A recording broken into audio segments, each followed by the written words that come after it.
अस्सलामुअलैकुम। गुलाए रंगारंग में आप सबका बहुत बहुत खैर मकदम है। आज हम बात करने वाले हैं बिहार में मुआविन उर्दू मुतरजम की नौकरियों के बारे में। और हाँ, ये सारी जानकारी हम आप तक पहुंचा रहे हैं सरकारी नोटिफिकेशन की रोशनी में, और इसमें हमारी रहनुमाई की है पटना यूनिवर्सिटी के गोल्ड मेडलिस्ट डॉक्टर शाहिद बसी साहब ने। तो भाई, ऐसी ही मुस्तनद मालूमात के लिए अभी गुलाए रंगारंग को सब्सक्राइब करके हमारे खानदान का हिस्सा बन जाइए। तो जनाब, शुरुआत करते हैं एक बहुत ही ज़बरदस्त खबर से।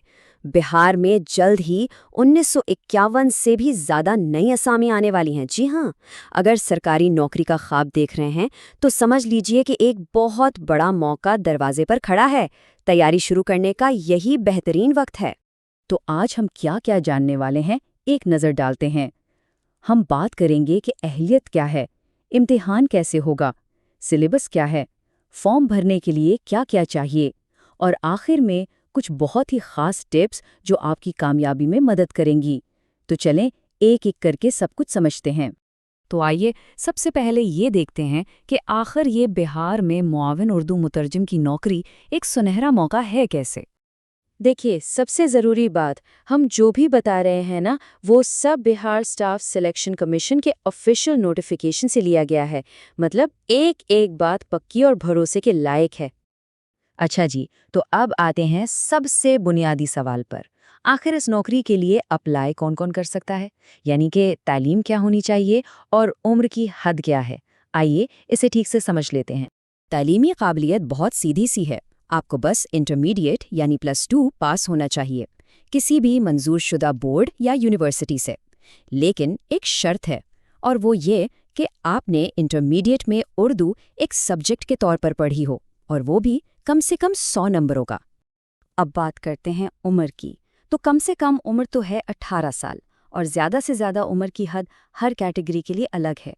जैसा कि आप देख रहे हैं, जनरल कैटेगरी के मर्दों के लिए 37 साल, ख़वातीन के लिए 40 साल, बीसी और ईबीसी के लिए भी 40 साल, और एससी एसटी उम्मीदवारों के लिए उम्र की हद में और छूट है, यानी 42 साल तक।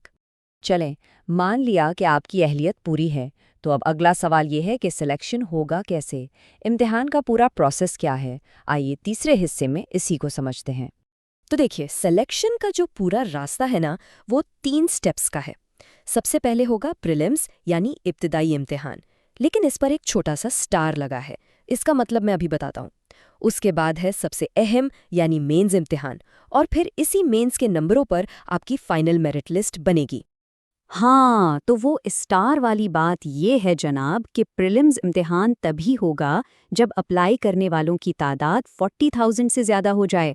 अगर इससे कम लोगों ने अप्लाई किया तो सीधा मेंस इम्तिहान देना होगा। है ना मज़े की बात?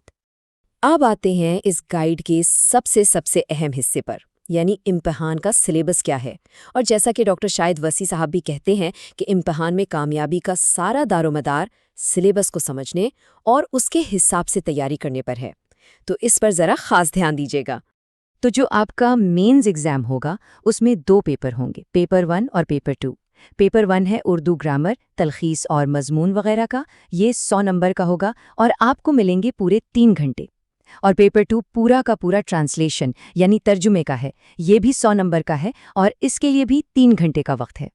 अब जरा पेपर 1 के सिलेबस को तफसील से देखते हैं। इसमें आपसे क्या क्या पूछा जाएगा। देखिए, उर्दू ग्रामर यानी सर्फ व नहव, वाहिद जमा, तस्कीर व तानीस और अल्फाज़े मुतज़ाद, इन सब पर आपकी पकड़ मजबूत होनी चाहिए। साथ ही मुहावरे और ज़रबुल मसल भी हैं। और आखिर में तलखीस नवीसी यानी प्रेसी राइटिंग और मजमून या ख़त लिखने की प्रैक्टिस भी खूब करनी होगी। ये पेपर असल में उर्दू ज़बान पर आपकी महारत को जांचेगा। अब बारी है पेपर 2 की। ये पेपर समझ लीजिए कि तर्जुमे की महारत का इम्तिहान है। इसमें 4 तरह के ट्रांसलेशन होंगे, हिंदी से उर्दू, उर्दू से हिंदी, फिर इंग्लिश से उर्दू और इंग्लिश से हिंदी। मतलब तीनों जुबानों पर अच्छी कमांड होना बहुत ज़रूरी है। और हाँ, ये जानकारी यकीनन आपके दोस्तों के भी काम आएगी, तो उन तक ये वीडियो ज़रूर पहुंचाएं, और पसंद आए तो लाइक करना तो बनता है। सिर्फ इम्तिहान देना ही काफ़ी नहीं, कम से कम क्वालिफाइंग मार्क्स लाना भी ज़रूरी है। और ये जो परसेंटेज है, ये दोनों पेपर्स के टोटल मार्क्स को मिलाकर काउंट होगी।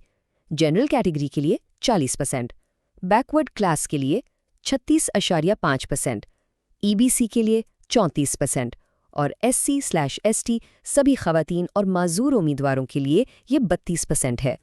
चलें जी, इम्तिहान की बात हो गई। अब आते हैं 5वें हिस्से पर, यानी फॉर्म भरते वक्त किन चीज़ों का ख्याल रखना है, फीस कितनी लगेगी और कौन से कागजात तैयार रखने हैं। तो फीस की तफसील कुछ इस तरह है। जनरल, बीसी और ईबीसी उम्मीदवारों के लिए फीस है 750 रुपये। लेकिन अगर आप बिहार के रहने वाले हैं और SC/ST कैटेगरी में आते हैं या किसी भी कैटेगरी की खातून हैं या माजूर हैं, तो आपके लिए फ़ीस सिर्फ 200 रुपये है। और हाँ, बिहार से बाहर के सभी उम्मीदवारोों को 750 रुपये ही देने होंगे। अब बात करते हैं इन ज़रूरी कागजात की जो काउंसलिंग के वक्त आपके पास होने चाहिए। SC/ST के लिए कास्ट सर्टिफिकेट और OBC बाय EBC के लिए नॉन क्रीमी लेयर सर्टिफिकेट। अच्छा, यहाँ एक बहुत ही अहम बात है, खास तौर पर ख़वातीन उम्मीदवारों के लिए। आपके जितने भी सर्टिफिकेट हैं वो आपके वालिद के नाम और पते से बने होने चाहिए, शौहर के नाम से नहीं। इस बात का खास ख्याल रखें। और हाँ, सारे सर्टिफिकेट आंचल अधिकारी से जारी होने चाहिए। और लीजिए, अब हम आ पहुँचे हैं अपने आखिरी हिस्से में। यहाँ हम जल्दी से इन तमाम ज़रूरी बातों को दोहरा लेते हैं जो आपकी कामयाबी के लिए बहुत अहम हैं। तो ये है आपकी फाइनल चेकलिस्ट। इसे ज़रा ध्यान से सुनिएगा। पहली बात, अप्लाई करने से पहले तसल्ली कर लें कि आप सारी शर्तें पूरी करते हैं। दूसरी, एक उम्मीदवार सिर्फ एक ही फॉर्म भर सकता है, एक से ज़्यादा भरे तो कैंसिल हो जाएंगे। तीसरी बात, अपना मोबाइल नंबर और ईमेल वही दें जो चलता हो, क्योंकि सारी खबरें इसी पर आएंगी। चौथी, फॉर्म को फाइनल सबमिट करने से पहले अच्छी तरह चेक कर लें, क्योंकि बाद में कोई तब्दीली नहीं होगी। और आखिर में, जमा किए हुए फॉर्म की एक कॉपी अपने पास ज़रूर संभाल कर रखें। तो अब सवाल ये उठता है कि इस सुनहरे मौके को हाथ से जानी ना देने के लिए आपका अगला कदम क्या होने वाला है। डॉक्टर शाहिद वसी साहब की तरफ से भी सभी उम्मीदवारों के लिए ढेर सारी नेक ख्वाहिशात हैं। तैयारी में बिल्कुल देर ना करें, आज से अभी से लग जाएं। कोई भी सवाल हो तो नीचे कमेंट में ज़रूर लिखिए। गुलाए रंगारंग के साथ जुड़े रहने के लिए चैनल को सब्सक्राइब करें और इस वीडियो को दूसरों तक भी ज़रूर पहुंचाएं। बहुत बहुत शुक्रिया।